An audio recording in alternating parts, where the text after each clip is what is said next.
The Mass Stack NT from BSN. Available now.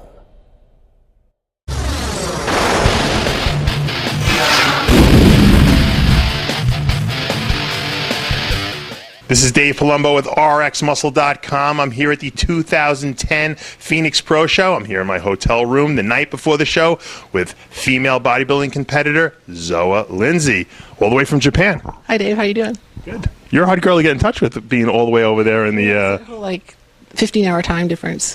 When did you come in?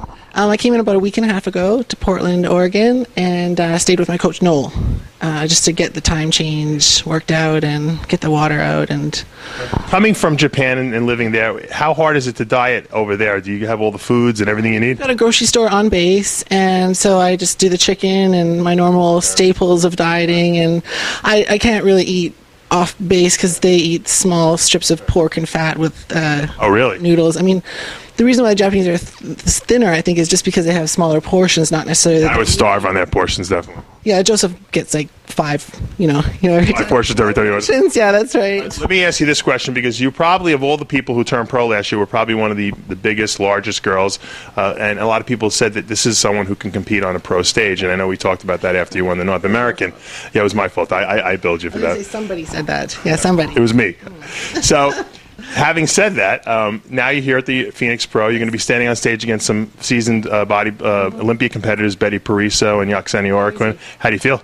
I feel overwhelmed and excited, and I just feel excited. I feel like it's a compliment to me to be able to be up there with the women. And I just met Yakseni downstairs, and you said she's someone you look up to. When I was training, because she's a little taller, and she's has a beautiful physique, I think nice flowing lines. So when I trained, of course I always thought of Yakseni. My old coach used to call me Mini Yaks. Not that I was her or anything, but to motivate me. And so you have a possibility of possibly maybe even beating her this year. I'm not going to even go. You're a little more pressure. I was going to say, this is what I do. When I train to be number one, because otherwise, why are you suffering and putting yourself through all this kind of stuff? But I also recognize that there's women in this sport who've been doing this for many more years than me, and who have far more years of experience and could possibly beat me. But the field is open, and I'll just do what I can and see what happens. Well, I have you picked in my top 3, so hopefully you'll live up to my expectations. Well, yeah, I read something about that, and I thought, oh, great, here we go.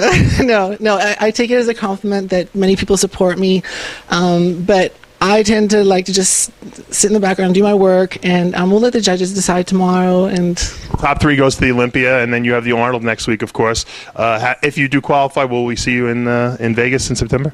It's difficult to say that now because I'm tired and I just really want a steak and a baked potato. But she has the steak and baked potato. She'll change her mind. My husband says, within 3 minutes after figuring out that if you did qualify, he said you were going to be wanting to start dieting right away and get on that stage. I mean, it's a dream, right? Of course, you heard it. The dream from Zoa Linsey here, one day before the 2010 Phoenix Pro. Dave Palumbo, RxMuscle.com.